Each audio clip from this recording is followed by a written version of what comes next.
Well, hello, welcome to Double Talk. I'm Mark Steffen, and joining me this week as co-host in place of Michael Mandel is Teddy Aspen. Hello, Las Cruces. Great to be back. Mike, don't worry, I'm not going to get too comfortable. So every time I fill in for you, the chair is always really, really warm. Yes, and he likes it that way. But actually, Ted filled this spot before Michael came on board with the show. Ted left because, well, he had to go to school. And so you're finished with school. Finally finished, yes. Got my bachelor's degree from New Mexico State. Only took me 23 years to obtain, and I just hope I'm not rushing into anything. Well, that's good to hear. Now that you've got it, what are your plans? Well, I'm debating whether or not to go to graduate school. I see. For the meantime, though, in order to rejuvenate my batteries, I'm going to go up to Chicago, go study some more improv, and ultimately my goal is I want to open up my own improv school and theater somewhere in the world. I'm trying to do something here in the Southwest. Oh, no, you'll never make any money here. It's not about the money, it's about the art, though. Ah, yes, the art. Well, down here they expect all the art to be for free anyway. So if that's all that counts, this will be the place to do it. And we'll be talking more about the artsy-fartsy things going on around town in a little while. But until we get to that, we've been having our rains. They've been very nice. Yes. And much needed. There's a few downfalls, such as humidity. Yes, it really contributes to the humidity, and it also contributes to the mosquito population. And so, folks, you got to be careful about the mosquitoes out there. Do the necessary steps to guard against them biting you, such as wear long clothing, apply mosquito repellent. Repellents that contain DEET work very well. Unfortunately, they're highly toxic to humans, and I really don't recommend them. But there are other repellents that don't contain DEET that you might want to look into. Avon makes a thing called Skin So Soft that just happens to repel mosquitoes. It's kind of smelly in its own right, but it doesn't contain DEET. That's one thing you can use. Also, what about just general maintenance spraying around your home as well? Making sure you don't have water standing in old tires or in pans laying around the yard or something like that. Get rid of those. If you have bird baths, you're probably okay because the birds will be in and out of the water enough to either eat the mosquitoes or keep the water level moving, and you're going to be refilling those anyway on every day or two. So bird baths are usually okay, although if you have a pond in something like that, people put fish in there to eat the mosquitoes. And you can get fish from the county whose sole purpose is to eat the mosquitoes in little ponds that you might have, or fountain features that your yard may have. You can get free fish from the county to eat the mosquitoes, and that helps somewhat in the abatement. I understand they're not going to be spraying this year the way they have in past years, I think due to budgetary reasons. Well, and plus there's no water in the canals, it seems. And there's been less mosquitoes up until now, so they may change their mind if the mosquito population really starts to bloom. But speaking of blooming, up in Santa Fe, there's been lots of florid talk about our first gentleman, that is the husband of Governor Susana Martinez.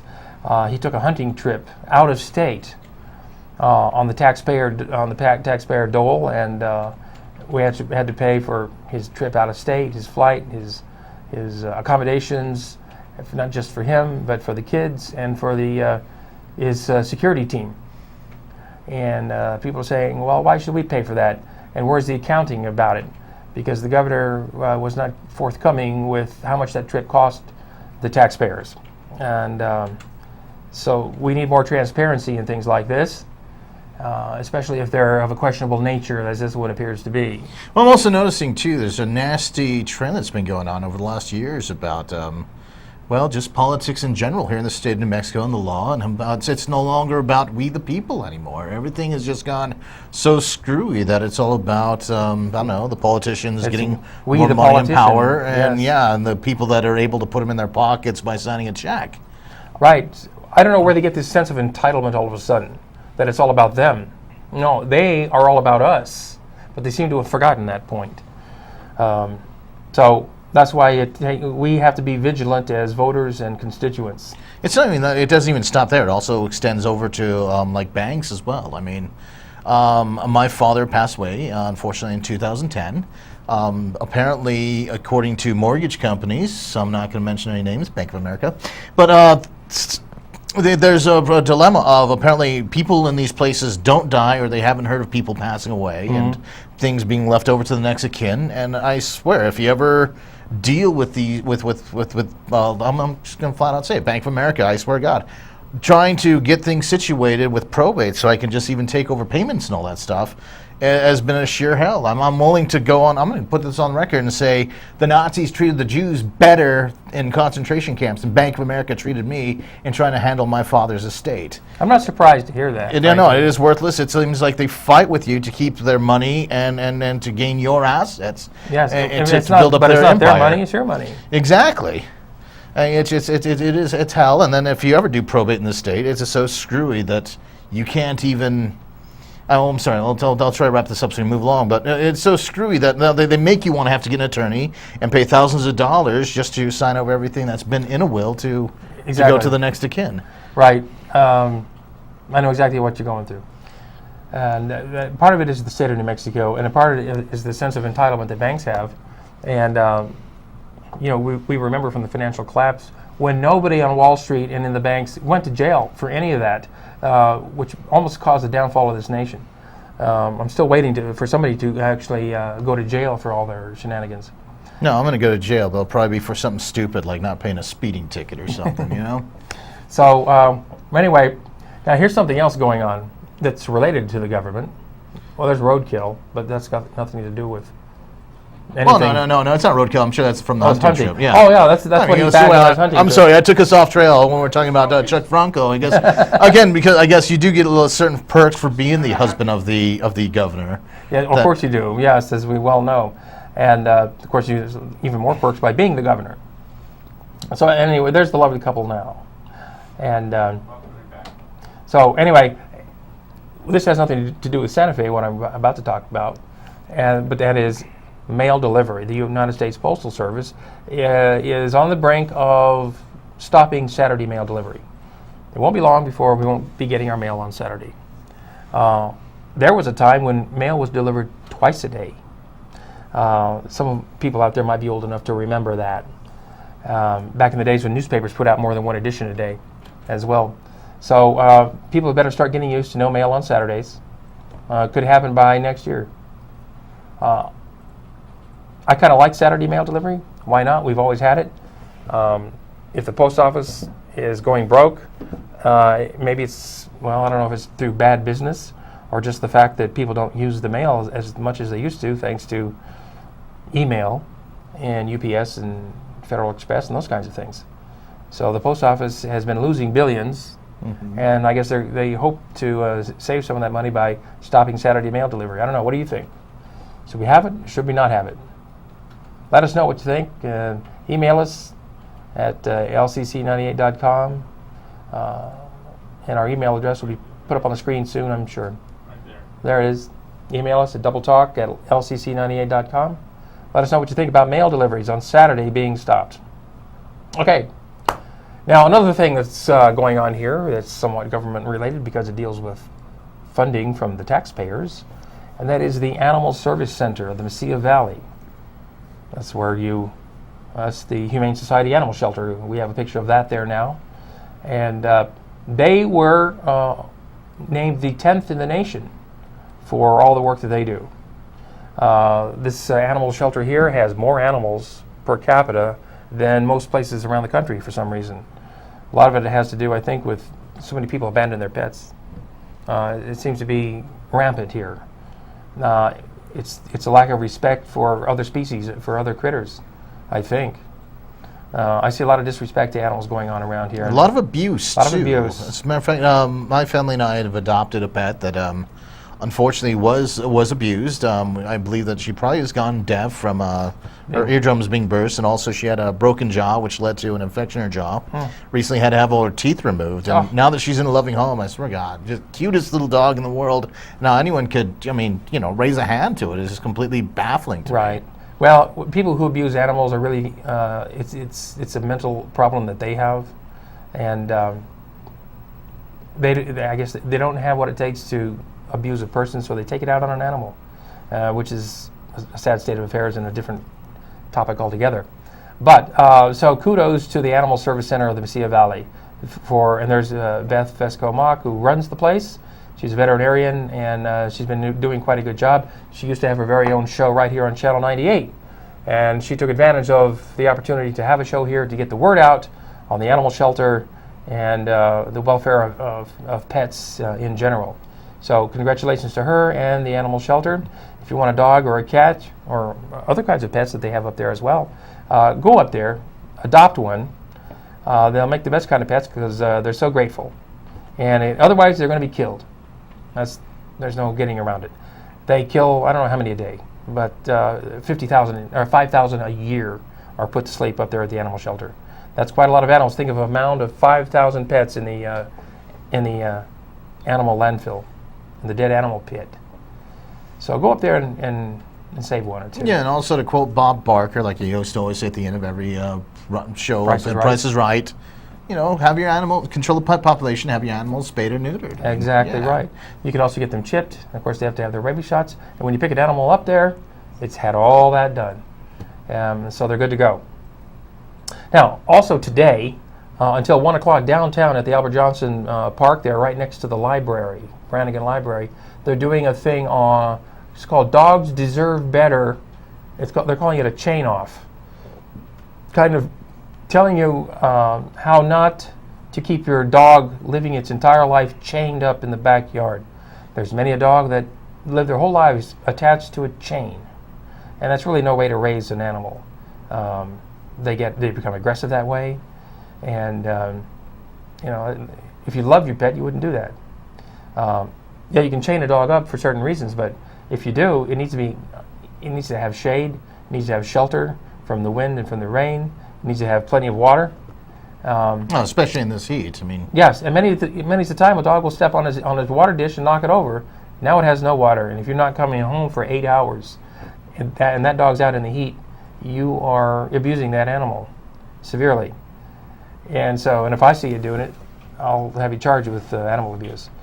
So that's today, 1 o'clock, until 1 o'clock. If you leave now, you can get down there, or as soon as the show's over. Now, also today is the last day to vote early in this in the upcoming election.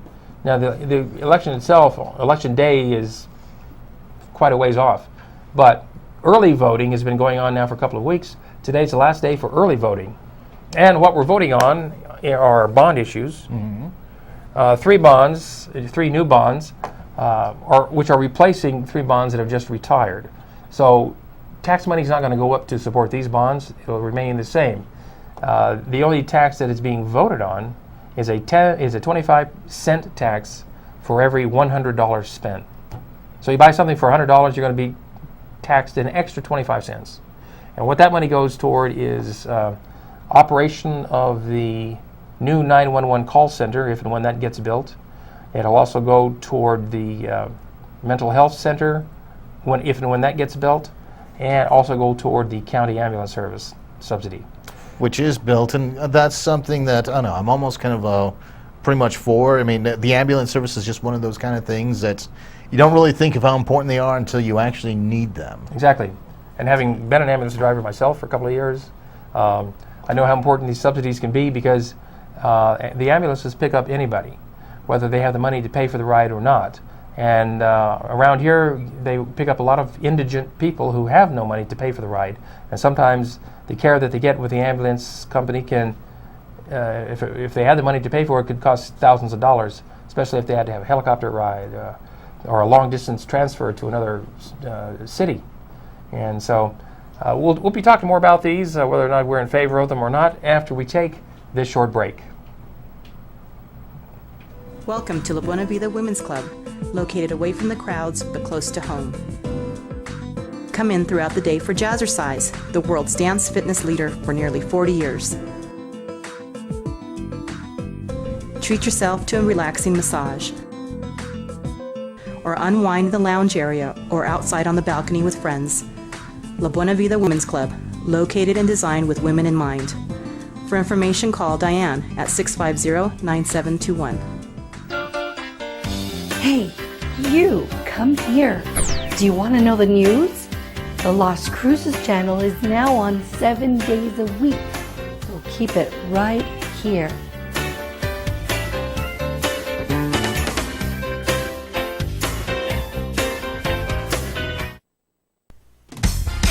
Celebrate, celebrate, Fiesta Motors. Come and see us today and discover why our service is second to none. In business for over 17 years, we have the right car for you. When you buy a vehicle from Fiesta Motors, we do everything possible to ensure your satisfaction. Located at the corner of El Paseo and Main. See you there. Celebrate, Fiesta Motors, where buying a car is always a celebration.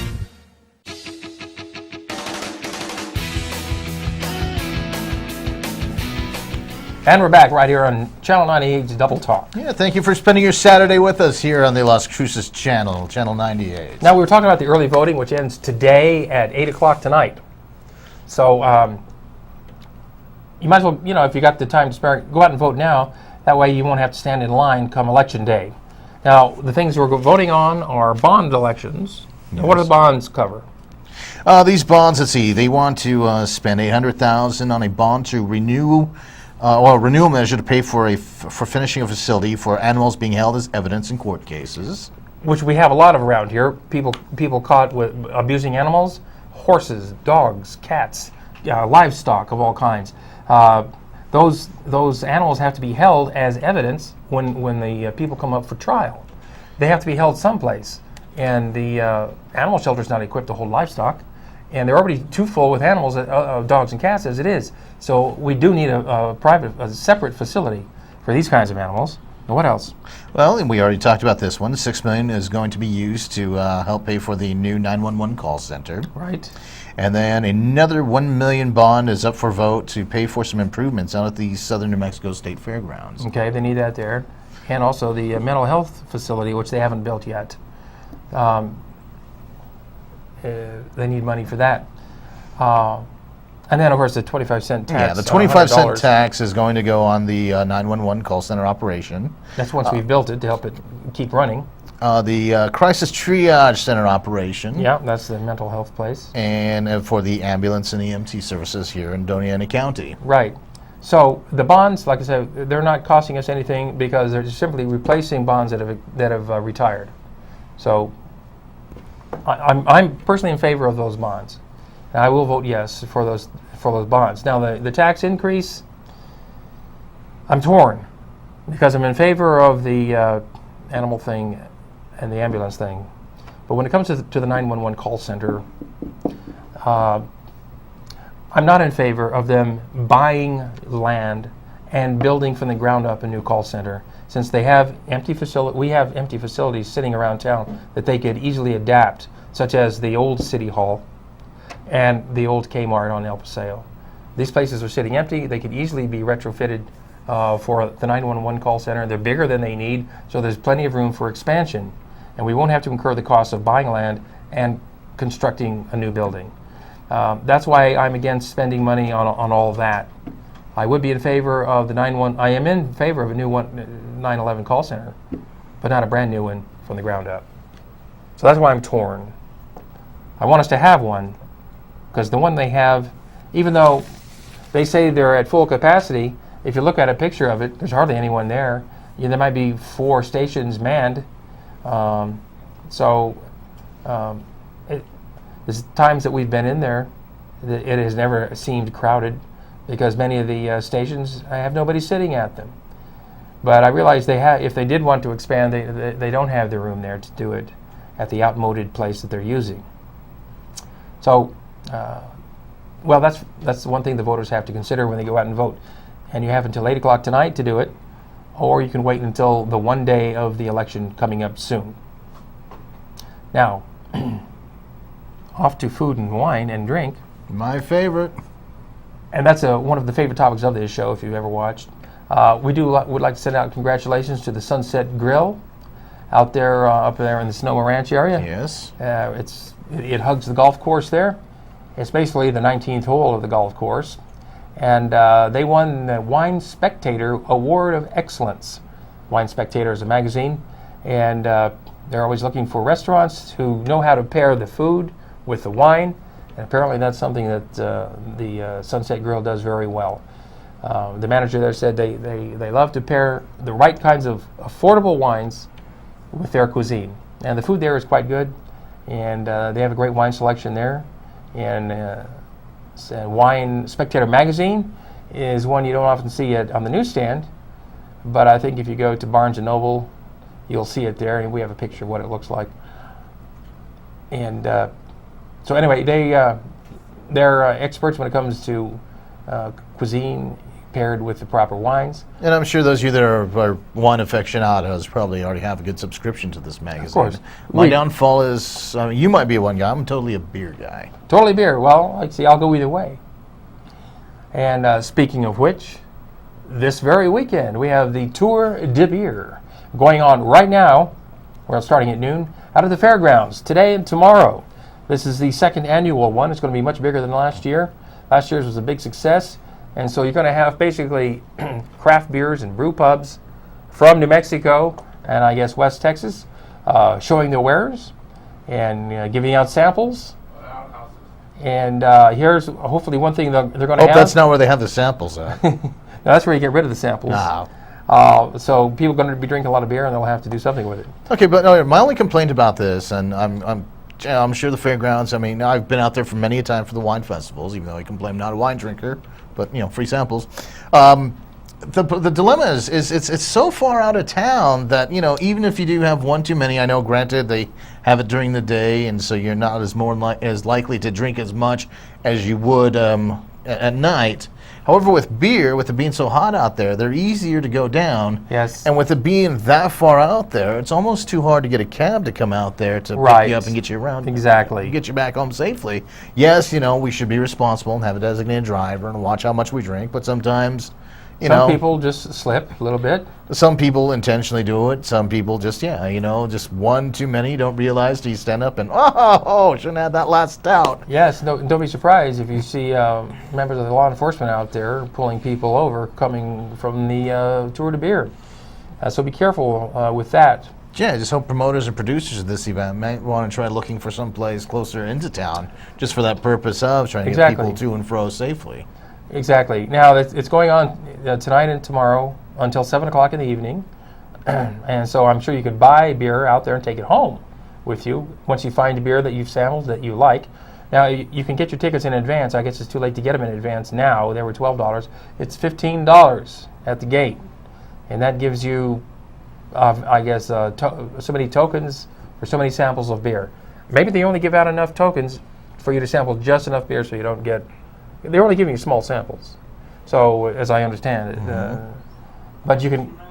But it's if you run out of tickets, then I guess your beer drinking is over for the day. Then you buy a case and take it home. So there's also a new restaurant that's opened up in Las Cruces, and our second Vietnamese cuisine restaurant has opened on Amador, there on the corner of Mesquite and Amador. It's called A Dong. A Dong. Vietnamese cuisine, and I like Vietnamese food. The Pho Saigon restaurant down there next to Wasn't there a restaurant called One Long? Pro Ranch Market. I enjoy the food there, and so I'm anxious to see what they do at A Dong. So anyway, it's always good to see a new interesting restaurant. They have a huge menu, so once we attend there, I'll be happy to report back. Yeah, I've never had Vietnamese food, so I think I'm going to have to give them a try. And also the Pho Saigon down at the on El Paseo. They have great soups there, man. Oh, yeah? Oh, yeah. Awesome. So for a first-timer going in, what would you recommend? You try the soup. Those rolls there look pretty good. Ask them what they recommend. They'll be happy to assist you with that. And they had a nice write-up in this week's Pulse. And drop in there, and they have such a wide menu, there's going to be things on there that you've never heard of. I know that'll be the case with me, because they have a bigger menu, I think, than Pho Saigon does. And Pho Saigon even has some Chinese dishes available as well, for those who are a little bit squeamish or insecure with the Vietnamese selections. So anyway, go down and give it a shot, and I wish them luck. That location has not had the best of luck with the restaurants. There's been 4 or 5 restaurants there in the last 3 or 4 years, and so mostly Chinese restaurants and Mexican seafood restaurants. So let's hope that this one does fine. You know, though, okay, I've never had it's Vietnamese food, but one thing I know I do have is many a time is green chili, Mexican food, and just right up the road from where the Adong restaurant is the Napolitos restaurant, and right next door to Napolitos, they now have an art gallery. Yes, they do. They do that, and this today, from 5 in the evening until 8:30, they're having an opening there at the gallery, and it's the Napolito Gallery. So go on in there, have an opening. They probably have some snacks and maybe some refreshments there, and it's an art gallery around town. The more art galleries we have, the better. There's another gallery further on down Mesquite Street you might want to check out. And they're all over town. No, the reason why this one's so special, though, is it's right next door to Napolitos, which has the best green chili dip. I don't even know why I'm telling Las Cruces this. They already know. I mean, you pretty much want to make that your meal. It comes with the chips. Yeah, you get a little red one and a little green dip. And that green stuff is awesome, isn't it? Absolutely. I think that's what heaven tastes like. Right. And if there, you stop in, have dinner, see the gallery, have dinner right there. Yeah, you make a night of it. Made a great date, too. You can show your cuisine side and your culture side. And there you go. And then your backside. Here's hoping. Now, also going on today at 1 o'clock downtown at the Las Cruces Museum of Art, you have a talk on bonsai trees, a bonsai talk and demonstration. And the art of bonsai is a very interesting art form, really. This normally would grow up into be a giant tree, but because they keep clipping it and keeping it small, it stays that small. It's like a dwarf tree. They're very nice to have on your desk or on a shelf, and they don't take a lot of care, really. And you learn how to do it downtown at the bonsai demo. But if you don't have a green thumb, there's still plenty of activities going on here in southern New Mexico. Tiburon, New Mexico, just south of Cloudcroft. That's the second annual Blues and Barbecue Fiesta going on. Check that out. Also, tonight at the Black Box Theater, there's a play called O'Keeffe. It's about the life of Georgia O'Keeffe, famed New Mexico artist. That's tonight, and tomorrow matinee. Tonight at 8 o'clock, tomorrow at 2:30. And also opening this weekend at the Las Cruces Community Theater, we have Dames at Sea, which is a famous musical that they're putting on at Las Cruces Community Theater. That's also tonight at 8 o'clock. And at 8 o'clock in El Paso tonight, we've got ABBA.